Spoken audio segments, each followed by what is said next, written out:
Mari kita satu di dalam doa. Puji-pujian, ucapan syukur dan terima kasih kami persembahkan kepadamu Tuhan, atas segala kemurahan-Mu yang telah memelihara seluruh kehidupan kami melewati waktu ke waktu. Hingga pada saat malam hari ini kami masih boleh bersekutu dengan-Mu lewat ibadah yang kami lakukan di tengah keluarga kami masing-masing, warga GKPI yang ada di Resort Maranatha ini. Tolonglah kami Tuhan, mampukan kami Tuhan untuk memahami maksud dari firman-Mu dalam menghubungkannya kepada keseharian kehidupan kami tengah-tengah dunia ini. Kelak hidup kami berkenan di hadirat-Mu dan kami layak menerima anugerah dan berkat Tuhan. Berbicaralah ya Tuhan, kami siap mendengarkan sabda-Mu. Dalam nama Yesus Kristus Tuhan kami berdoa. Amin. Malam hari ini Bapak Ibu Saudara-saudara, kita akan melaksanakan ibadah setur di tempat tinggal kita masing-masing. Dan firman Tuhan yang menjadi renungan bagi kita ditetapkan dari kantor sinode kita, yakni dari Injil Matius pasal 22, dari ayat 37 sampai dengan ayatnya yang ke-40. Mari saudara-saudara kita ikuti pembacaan tersebut dengan sungguh-sungguh. Demikian firman Tuhan. Jawab Yesus kepadanya, "Kasihilah Tuhan Allahmu dengan segenap hatimu, dan dengan segenap jiwamu, dan dengan segenap akal budimu. Itulah hukum yang terutama dan yang pertama. Dan hukum yang kedua yang sama dengan itu ialah, kasihilah sesamamu manusia seperti dirimu sendiri. Pada kedua hukum inilah tergantung seluruh hukum Taurat dan kitab para nabi." Demikian Bapak Ibu Saudara-saudara, nas khotbah kita untuk malam hari ini. Ibu Bapak, saudara-saudaraku, jemaat Tuhan yang kekasih. Rumusan hukum yang pertama dan terutama ini lahir dari Tuhan Yesus Kristus sendiri sebagai jawabannya sekaligus atas pertanyaan pencobaan dari kaum Farisi kepadanya tentang hukum itu sendiri. Dan perlu diketahui bahwa Farisi adalah ahli-ahli hukum di negeri Israel. Maka mereka bertanya kepada Yesus dengan mencoba Yesus lewat hukum yang berlaku di tengah-tengah bangsa itu. Sebelumnya, saudara-saudara, kaum Sadusi telah dibungkam oleh Yesus ketika mereka mencoba Yesus tentang kebangkitan orang mati dengan mengemukakan satu soal. Ada 7 laki-laki bersaudara menikah dengan seorang perempuan dan semuanya mati tanpa keturunan. Lalu mereka bertanya kepada Yesus, di kebangkitan nanti, siapakah di antara ke-7 orang itu yang menjadi suami perempuan itu? Yesus membungkam mereka dengan menjawab bahwa di kehidupan nanti tak ada lagi urusan soal nikah dan menikahkan. Itu adalah urusan dunia ini. Setelah Sadusi gagal mencoba Yesus, muncullah kaum Farisi yang mencoba Yesus dari segi lain, yakni dari segi hukum yang menjadi pegangan umat Israel turun-temurun dari satu generasi kepada generasi berikutnya. Dengan kata lain, saudara-saudara, Farisi mencoba Yesus dengan hukum Taurat karena di Yahudi ada ratusan hukum yang ditetapkan untuk dipedomani umat Israel. Farisi mencoba Yesus dengan pertanyaan, manakah hukum yang utama dari semua hukum itu? Yesus menjawab dengan jawaban yang tidak pernah terbayangkan oleh ahli-ahli hukum di Israel tersebut. Ibu bapak jemaat Tuhan yang kekasih dalam Yesus Kristus. Pada zaman Yesus di Yahudi ada terdapat 613 pasal hukum ditetapkan untuk mengatur seluruh kehidupan umat tersebut yang wajib dilakukan oleh setiap orang, terutama hukum keagamaan.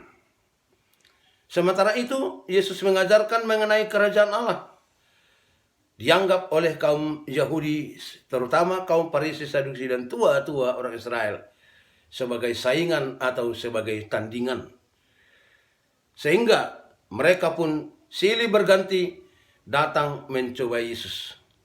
Tetapi Yesus menghadapi mereka dan menjawab semua pertanyaan mereka dengan tenang. Dalam menjawab kaum Farisi ini, yang mencoba Yesus dari sisi hukum Taurat. Yesus menggabungkan Ulangan pasal 6 ayat 5 dengan Imamat pasal 19 ayat 18 yang berintikan bahwa mengasihi Allah tidak dapat dipisahkan dengan mengasihi manusia. William Berkeley, seorang ahli teologi, mengatakan, hubungan ketiga unsur yakni hati, jiwa, dan akal budi adalah bahwa mengasihi Allah haruslah dengan perasaan yang penuh, pimpinan akan budi, dan tindakan yang dinamis. Hal itu menekankan keutuhan hidup manusia untuk mengasihi Allah. Artinya, kepatuhan manusia kepada Allah bukanlah secara formalitas, tetapi harus secara totalitas, utuh, dan mendalam. Jika manusia mengasihi Allah dengan cara demikian, maka ia akan terdorong untuk mengasihi sesamanya sebagai sesama wujud Allah dan gambar Allah di dunia ini.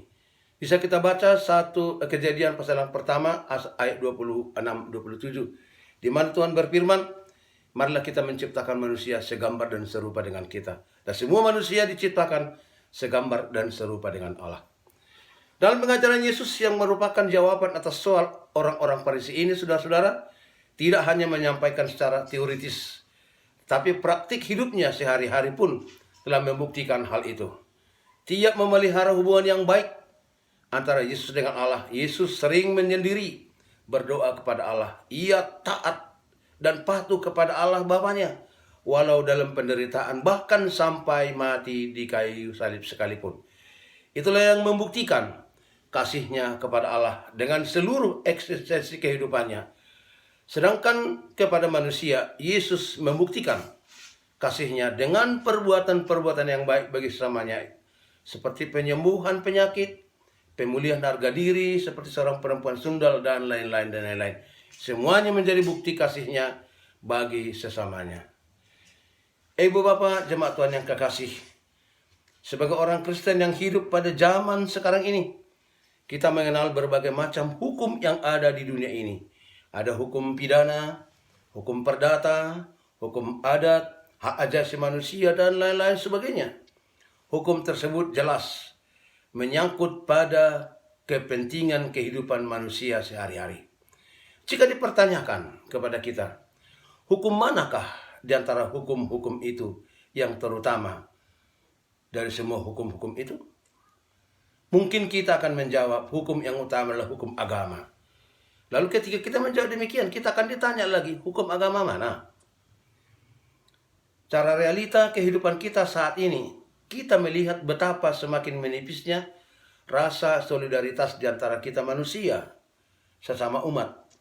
Jika kita menjawab hukum agama adalah hukum yang terutama dan paling utama dari semua hukum yang ada, justru kita sering melihat bahwa pemeluk agama kebanyakan telah mempraktekkan keagamannya hanya secara seremonial dan berlangsung hanya secara rutinitas saja.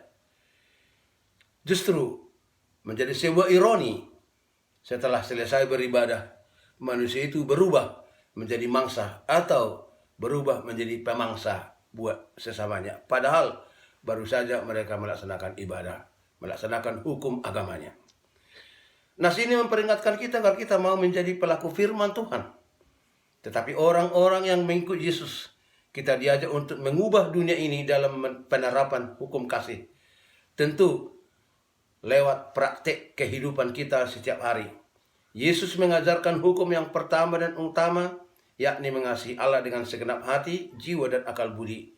Juga mengasihi sesama seperti mengasihi diri sendiri. Janganlah melaksanakan ibadah hanya sebagai rutinitas saja. Ini tuntutan untuk kita pada ibadah setor malam hari ini. Yakinilah, percayalah, imanilah bahwa Tuhan mengharapkan kasih kita kepadanya lewat ketaatan kita untuk mengasihi sesama. Karena dengan itulah kita boleh menjadi benar dan dibenarkan oleh Tuhan saat kita beriman kepadanya lewat kesetiaan kita melaksanakan hukum melalui praktik kehidupan kita sehari-hari. Tuhan memberkati kita. Amin. Bapa yang di surga, puji-pujian, ucapan syukur, terima kasih kami persembahkan kepadamu Tuhan. Karena saat malam hari ini Tuhan berkenan memberikan kesempatan kepada kami untuk beribadah kepadamu lewat ibadah sektor yang kami lakukan di setiap keluarga warga jemaatmu. Tolonglah kami Tuhan agar kami mampu memahami hukum kasih. Kasih kepada Allah dengan segenap hati, jiwa, dan akal budi. Kasih kepada sesama seperti mengasihi diri sendiri. Karena itulah inti seluruh hukum Taurat dan kitab para nabi. Ini yang kami dengar dari pesan firman Tuhan malam hari ini. Tolong kami Tuhan, sebab tanpa pertolongan-Mu tidak mungkin kami boleh melakukan di tengah kehidupan ini. Karena itu biarlah hidup kami sepenuhnya kami serahkan ke dalam pimpinan Tuhan. Setiap kami melangkah, kuasa Roh Kudus mulai membimbing kami, agar kami senantiasa berjalan dalam jalan kebenaran-Mu, tidak berajas kepada kehendak dan kesenangan duniawi yang ada pada diri kami sendiri. Inilah kami Tuhan, warga jemaat-Mu, sedang berdoa kepadamu. Dengarkanlah kami. Di dalam nama Yesus Kristus Tuhan kami berdoa. Amin.